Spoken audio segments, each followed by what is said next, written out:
দক্ষিণ ও মধ্য এশিয়া বিষয়ক আমেরিকার অ্যাসিস্ট্যান্ট সেক্রেটারি অফ স্টেট পল কাপুর গত মঙ্গলবার ঢাকা সফরে এসেছেন। তার এই সফরটি কি নিছক শুভেচ্ছা সফর, সম্প্রতি স্বাক্ষরিত বাণিজ্য চুক্তি নিয়ে আলোচনা, নাকি আরো কোনো গোপন উদ্দেশ্য আছে? পল কাপুর যখন ঢাকা সফর করছেন তখন অনেকটা হাতে হাড়ি ভেঙেছেন পররাষ্ট্রমন্ত্রী ডক্টর খলিল। আজকে এই বিষয় নিয়ে আপনাদের সাথে আলোচনা করব, শেষ পর্যন্ত সাথে থাকবেন। আসসালামু আলাইকুম এবং আদাব।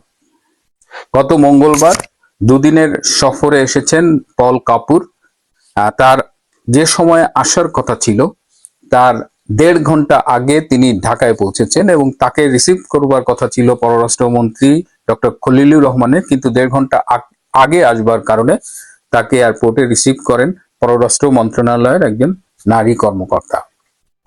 তিনি সব ঠিক থাকলে আজ বৃহস্পতিবার রাতেই তার ফিরে যাবার কথা। তিনি বাংলাদেশ আসার আগে দিল্লি হয়ে এসেছেন। স্বভাবতই এটা নিয়েও একটা আলোচনা হচ্ছে, বাংলাদেশে তিনি আসলে কেন এসেছেন। এই নির্বাচনের পরে এই প্রথম আমেরিকার এই উচ্চ পর্যায়ের একজন প্রতিনিধি সফরে এলেন।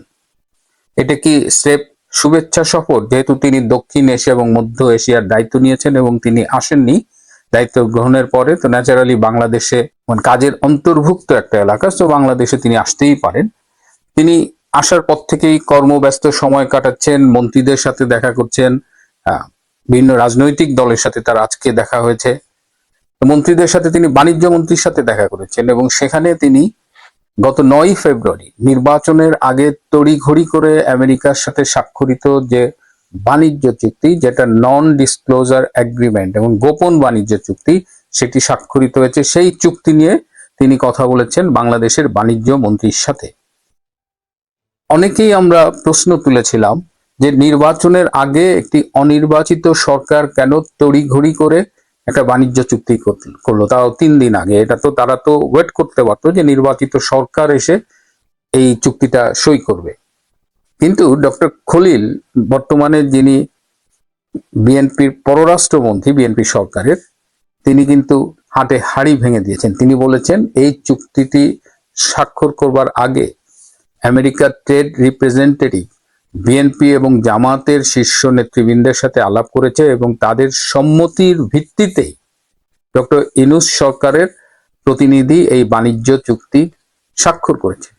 এটাকে বলা হয়েছে নন ডিসক্লোজার এগ্রিমেন্ট, অর্থাৎ এটা একটা গোপন বাণিজ্য চুক্তি। কিন্তু আমেরিকাই 8 পৃষ্ঠার এই নন ডিসক্লোজার এগ্রিমেন্ট এটি তাদের ওয়েবসাইটে দিয়ে দিয়েছে। সুতরাং আমেরিকাই এটি প্রকাশ করেছে, এটা আর গোপন নেই। এটা যখন প্রকাশিত হয়েছে তখন থেকেই কিন্তু এটা নিয়ে ব্যাপক সমালোচনা হচ্ছে এবং আজকে যখন আমরা দেখছি বিএনপির সরকারের বাণিজ্য মন্ত্রী, তিনিও কিন্তু খুব স্বতঃস্ফূর্তভাবে এটাকে সমর্থন করতে পারছে না। ব্যবসায়ীরা ইতিমধ্যেই আলোচনা তুলেছে, যে যে শর্ত আছে, আমাদের সামান্য 1% ট্যারিফ কমিয়েছে, সেই ট্যারিফ নিয়ে আবার সুপ্রিম কোর্ট রায় দিয়েছে যে ট্রাম্প যে ট্যারিফ বাড়িয়েছে সেটা বাদ। সুতরাং ট্যারিফ নিয়ে যে আমরা এত লাফালাফি করলাম সেটা হচ্ছে সুপ্রিম কোর্টের আদালতে এই মুহূর্তে নেই, কিংবা সেটা নিয়ে এখনো চূড়ান্ত কোনো সিদ্ধান্ত হয়নি। সুতরাং এই বাণিজ্য চুক্তির মধ্য দিয়ে আমরা আসলে কি পেয়েছি? $350 কোটি কৃষিজাত পণ্য বাংলাদেশে আসবে আমেরিকার থেকে। তার মধ্যে জেনেটিক্যালি মডিফাইড এগ্রিকালচারাল প্রোডাক্টও আছে।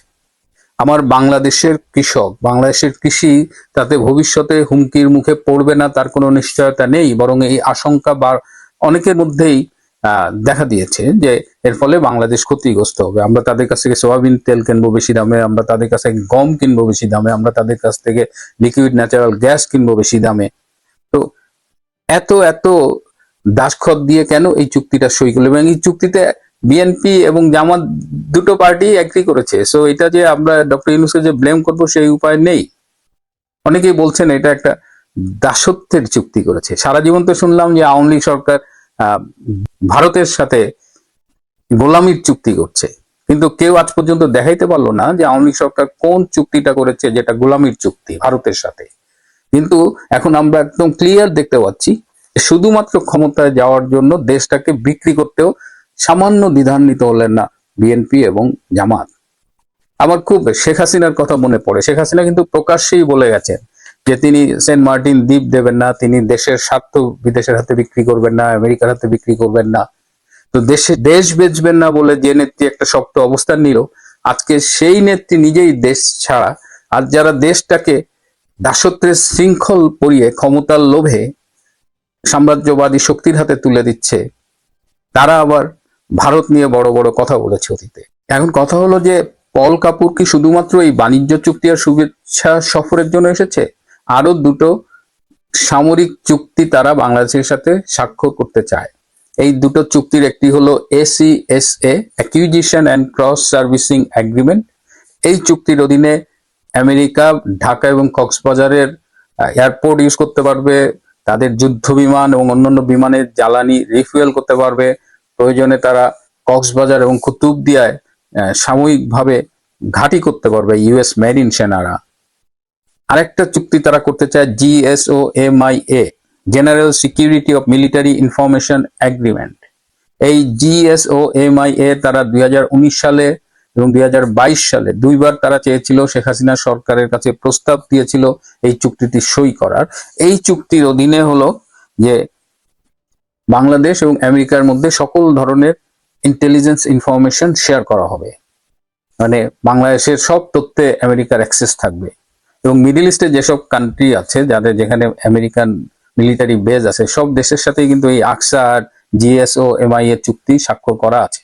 কিন্তু শেখ হাসিনা সরকার এই GSOMIA চুক্তিতে স্বাক্ষর করে নাই। এমনকি যে বাণিজ্য চুক্তিতে সমর্থন দিয়েছিল, সম্মতি দিয়েছিল বিএনপি এবং জামাত, সেই চুক্তির বিষয়ে মার্কিন ট্রেড রিপ্রেজেন্টেটিভ কিন্তু আওয়ামী লীগের প্রতিনিধির সাথেও মিটিং করেছিল ফেব্রুয়ারির শুরুতে। আওয়ামী লীগের সাবের হোসেন চৌধুরী এবং সজীব ওয়াজেদ জয়ের সাথে তারা মিটিং করেছিল। আওয়ামী লীগ খুব স্পষ্টভাবে জানিয়ে দিয়েছিল এই বাণিজ্য চুক্তির সকল শর্ত মেনে নেওয়া সম্ভব নয়, এর মধ্যে অনেকগুলো চুক্তি আছে যেগুলো পুনর্বিবেচনা করা উচিত, ভেবে দেখা উচিত, কারণ সেগুলো বাংলাদেশের স্বার্থের পরিপন্থী। বর্তমানে কি প্রতিকূলতার মধ্যে আওয়ামী লীগ আছে, সেই অবস্থায়ও কিন্তু আওয়ামী লীগ বাংলাদেশের স্বার্থের বিষয়ে নেগোশিয়েট করেনি, যেটা এই বিএনপি এবং জামাত করেছে। আজ বৃহস্পতিবার মূলত পল কাপুর রাজনৈতিক দলগুলোর সাথে মিটিং করেছে, বিএনপির সাথে মিটিং করেছে। আজকে তাদের এনসিপির সাথে একটা মিটিং করার কথা ছিল।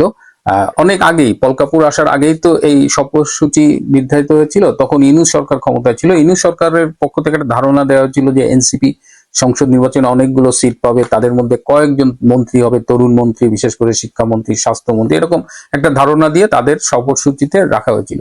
কিন্তু আজকের বাস্তবতায় যখন দেখা যাচ্ছে যে এনসিপি মাত্র 6টা সিট পাইছে সংসদে, তার মধ্যে 4টা আবার নেগোশিয়েট করে নেওয়া, সেখানে তারা যেতে নাই। আপনারা জানেন যে এই নির্বাচনে অনেকগুলো সিট নেগোশিয়েট করে ভাগাভাগি করে নিছে এবং এদের কোনো পাবলিক বেজ নাই। এ কারণে শেষ মুহূর্তে এনসিপির সাথে তারা মিটিংটা বাতিল করেছে। আওয়ামী লীগের সাথে ভার্চুয়ালি একটা মিটিং হওয়ার কথা, বাংলাদেশ সময় দুপুর 1:40 এই মিটিং এ অংশগ্রহণ করবে আমেরিকা থেকে সজীব ওয়াজেদ জয় এবং অন্যান্য প্রতিনিধি দল। তো তারপরে আজকেই পল কাপুরের চলে যাবার কথা। প্রিয় বন্ধুরা, আজ এ পর্যন্তই। ভালো থাকবেন, সুস্থ